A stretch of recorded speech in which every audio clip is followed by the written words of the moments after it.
So, by now if you have seen my previous Shogun 2 videos, you know that if there is one thing I'm good at in this game, it is siege defense battles.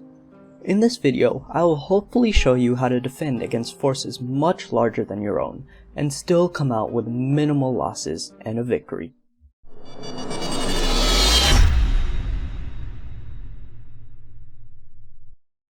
First of all, siege defense tactics are very dependent on the type of army that you possess, and the army that the enemy possesses.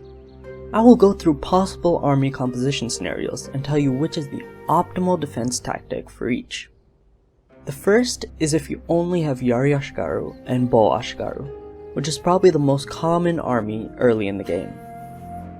Generally, this type of army isn't ideal for siege defenses, but they can usually win against armies with a similar composition. In general, Yari Ashigaru perform the best in Yari Wall. If you end up throwing Yari Ashigaru on the walls, they will be forced to use their swords in melee combat, and their stats indicate that they don't perform very well at all in this scenario. Instead, I would recommend putting Yari Ashigaru immediately before the walls, in Yari Wall of course, so that the very first thing climbing infantry units meet after scaling the walls are spears. Yari Wall is extremely hard to get through. Generally, only a full katana samurai unit can break it from the front. So as long as the flanks are protected, they will hold out for a long time. Putting them close to the walls also gives decent protection from archers as well, since most volleys will get blocked by the wall. Make sure when you are putting the Yari Ashigaru in their formations, that one Yari wall begins where the second ends. Make sure there is no opportunity for troops to get around the Yari Ashigaru wall, since that will likely mean flanking attacks can occur. If Yari walls are at a 90-degree angle to each other, that usually means the corner between them is a weak spot, and I would recommend situating a unit, like samurai retainers, at the corner to ensure the lines don't break. The only time I would recommend throwing Yari Ashigaru directly on the fort walls is if the enemy has a low number of Yari Ashigaru, but many archer units. In this case, the walls would actually protect your own units from archers, while also enabling them to win the melee. Of course, we can't forget about bow units, which are vital to a siege battle as well.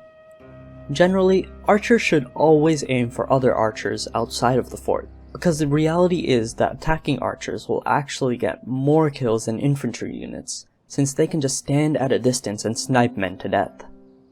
To me, an army is much scarier if it comes bearing bow samurai rather than katana samurai, but there are a couple ways to ensure your defending bows do the maximum damage to enemy bows.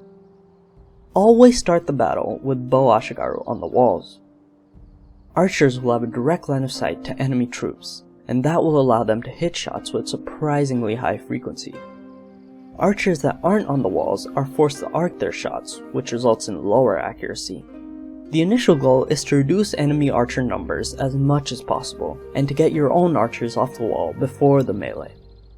After the melee, if enemy archers continue to fire, go ahead and throw your bow units back on the wall, while also moving your infantry away from enemy fire to reduce casualties. The other circumstances are a bit easier to explain. If you have any spear unit above Yari Ashigaru, you can follow the same advice as the Ashigaru, or you could throw them on the wall. Either way, they'll perform decently. Katana samurai will perform amazing on the wall, so I would always recommend leaving them there. In very dire circumstances, bow samurai can be left on the wall as well, since they have a decent capacity for melee, but don't expect them to survive the battle without many casualties. And that brings us to the final circumstance, which is if you have an excess of cavalry. Cavalry can be a game changer if you're outnumbered. If you have 2 units of non-general cavalry or more, I would recommend leaving them outside of the walls and wreaking havoc on whatever unprepared units the enemy has. Charge climbing melee units from behind, or destroy waiting archers. Even try and target their general. However, you have to be smart. Don't charge cavalry into spear units from the front, or Yari cavalry. In the first battle I posted on this channel, my friend expertly uses cavalry to completely obliterate archers and even kill the general. If you use cavalry smartly, they can completely change the tide of the battle in your favor. So that's it for this video. If you guys want to learn anything else about this game, comment below and I will be sure to get to it as soon as possible. Remember to like and subscribe, and I will see you guys in the next one.